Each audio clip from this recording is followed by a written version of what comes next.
Hello friends, welcome to మేఘనా tutorial YouTube channel. ఈరోజు AP కౌన్సిలింగ్కి సంబంధించి ఎగ్జామ్స్ స్టార్ట్ అయినాయి. ఆల్రెడీ ఈరోజు ప్రతి సచివాలయంలో కూడా ఎగ్జామ్ కండక్ట్ చేయబడింది. కేవలం ఇద్దరు మాత్రమే మార్నింగ్ ఒకరు, ఆఫ్టర్నూన్ ఒకరు, ఈ 2 షిఫ్ట్స్లో ఎగ్జామ్స్ అనేవి రాశారు. Only degree, PG or BTech ఈ క్యాండిడేట్స్కి మాత్రమే ఎగ్జామ్ అనేది అయితే కండక్ట్ చేసింది. సో ఎగ్జామ్ పేపర్ ఎలా ఉంది, ఈజీగా ఉందా, హార్డ్గా ఉందా, సో అటెంప్ట్ చేయగలమా లేదా, ఎగ్జామ్ రాసిన వెంటనే మనం రిజల్ట్స్ చూసుకోవచ్చా, సో అసలు ఏ క్వశ్చన్స్ వచ్చినాయి, ఏ టైప్లో ఉన్నాయి అనే దాని గురించి ఈ వీడియో పూర్తి వరకు చివరి వరకు చూడండి. పూర్తిగా మీకు ఒక అవగాహన వస్తుంది ఏపీ కౌన్సిలింగ్ ఎగ్జామ్ మీద. ఫస్ట్ వాళ్ళు ఒక గైడ్ లైన్ అనేది ఇచ్చారు కదా పీడిఎఫ్ ఫార్మేట్లో అందరికీ. అలాగే aptitude, reasoning, data interpretation, psychometric evaluation వీటికి సంబంధించిన క్వశ్చన్స్ అనేవి ఇచ్చారంట. కొంచెం చేయగలము, కానీ ఎక్కువ కొంచెం ప్రాక్టీస్ అయిన వాళ్ళు అయితే చేయగలరు. అందరూ గ్రాడ్యుయేట్ క్యాండిడేట్సే కాబట్టి ఇంతకుముందు ఏదో ఒకటి ఒక ఎగ్జామ్ అటెంప్ట్ చేసే ఉండుంటారు. సో పర్లేదు, 70% అటెంప్ట్ చేయగలిగేలాగానే ఉంది అని చెప్తున్నారు.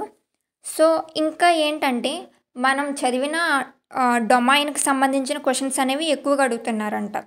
సో అంటే ఇప్పుడు ఫర్ ఎగ్జాంపుల్ బీటెక్ చదివిన వాళ్ళు, ఎలక్ట్రానిక్స్ చదివిన వాళ్ళు ఉంటారు, అంటే సెమీ కండక్టర్స్ అంటే ఏంటి, కంప్యూటర్ సైన్స్ చేసిన వాళ్ళు ఉంటారు, డేటా టైప్స్, కోడింగ్కి సంబంధించి క్వశ్చన్స్, అండ్ డిగ్రీ చదివిన వాళ్ళు మ్యాథమెటిక్స్, కెమిస్ట్రీ, ఫిజిక్స్ వీటిల్లో బీఎస్సీ, ఎంఎస్సీ చేసిన వాళ్ళు ఉంటారు కదా, వాళ్ళకి సంబంధించిన క్వశ్చన్స్ అనేవి వస్తున్నాయి అంట. సో ఒకసారి ఎగ్జామ్కి వెళ్ళే ముందు రేపు అటెంప్ట్ చేసే అభ్యర్థులు వాటిని ఒకసారి చూడండి. అండ్ నెక్స్ట్ డౌట్ అందరికీ, మనం రాసిన వెంటనే మన రిజల్ట్స్ చూసుకోవచ్చు అంటే మనం ఎగ్జామ్ సబ్మిట్ చేసిన వెంటనే అక్కడ రిజల్ట్స్ అనేది మనకు కనిపిస్తుందంట. ఓన్లీ ఎగ్జామ్ పాయింట్స్ మాత్రమే, అంటే అవే మనకు వచ్చిన మార్క్స్ కాదు. అండ్ మనం రోజు వెబ్సైట్లోకి వెళ్తే స్ట్రీక్ మెయింటైన్ చేస్తే మనకి 10 పాయింట్స్ వస్తాయి, ఏదైనా కోర్స్ కంప్లీట్ చేస్తే 100 పాయింట్స్ వస్తాయి. సో వాటిలన్నింటిని బేస్ చేసుకుని మనకి ర్యాంక్ అనేది అలాట్ చేస్తారు. సో దానికేం టెన్షన్ పడవసరంలా. అండ్ నెక్స్ట్ ఈ కౌన్సిలింగ్ సర్వేకి 25 లక్షల మంది పైగా అభ్యర్థులు అప్లై చేశారు. కానీ కొంతమందికి మాత్రమే మెయిల్స్ అనేవి వచ్చాయి. ఆ వచ్చిన క్యాండిడేట్స్ని నేను సచివాలయంలోకి వెళ్ళి అడిగాను. సో కొంతమందికి మాత్రమే వచ్చాయి కదా సార్, మిగతా వాళ్ళు ఏంటి అంటే ఓన్లీ ఫస్ట్ ఫ్రెషర్స్కి 2024, 2025 గ్రాడ్యుయేట్స్కి మాత్రం ఫస్ట్ అనేది ఎగ్జామ్ రాయడానికి ఈ అవకాశం అనేది కల్పించారు. మిగతా వాళ్ళకు వస్తుందా రాదా అన్న అప్డేట్ వాళ్ళకు కూడా ఇవ్వలేదంట, కానీ వచ్చే ఛాన్సెస్ అయితే ఉన్నాయి. సో 10th చదివిన వాళ్ళ నుండి తీసుకున్నారు కాబట్టి వాళ్ళకు కూడా వస్తుంది. ఫస్ట్ గ్రాడ్యుయేట్స్, తర్వాత ఇంటర్మీడియట్ 10th వాళ్ళని తీసుకుంటారు. సో దానికోసం ఏమిటైతే కంగారు పడవసరం లేదు. సో వీళ్ళల్లో కూడా చాలామంది రాని వాళ్ళు ఉన్నారు, కంగారు ఏం పడాల్సిన పని లేదు. మన ఆంధ్రప్రదేశ్లో ప్రస్తుతం 11,108 గ్రామ సచివాలయాలు ఉన్నాయి. రోజుకి 2. ఈ రోజు నుండి డిసెంబర్ 6వ తారీఖు వరకు మాత్రమే ఎగ్జామ్స్ అనేవి కండక్ట్ అవుతాయి. 5 రోజులు మాత్రమే ఎగ్జామ్స్ జరిగేది. సో ఈ 11,158 గ్రామ సచివాలయాల్లో రోజుకి 2 రాసినా కానీ దాదాపు 22,000 మంది ఒక్కరోజు రాస్తున్నారు.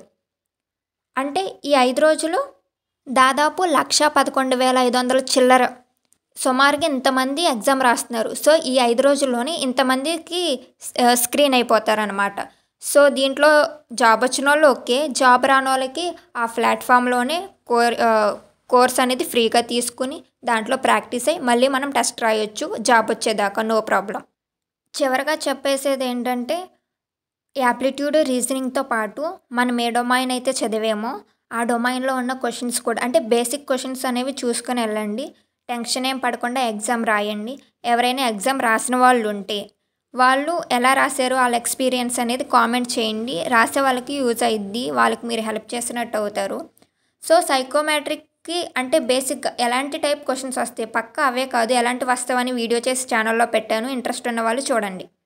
సో ఈ వీడియోని ఎవరైతే చూసారో ప్లీజ్ లైక్ చేసి సబ్స్క్రైబ్ చేయండి. మీరు లైక్ చేయడం ద్వారా ఇంకెవరైతే కన్ఫ్యూజన్లో ఉన్నారో వాళ్ళందరికీ ఈ వీడియో అనేది రికమెండ్ అవుద్ది, వాళ్ళకు హెల్ప్ చేసిన వాళ్ళు అవుతారు. Thanks for watching. Please subscribe.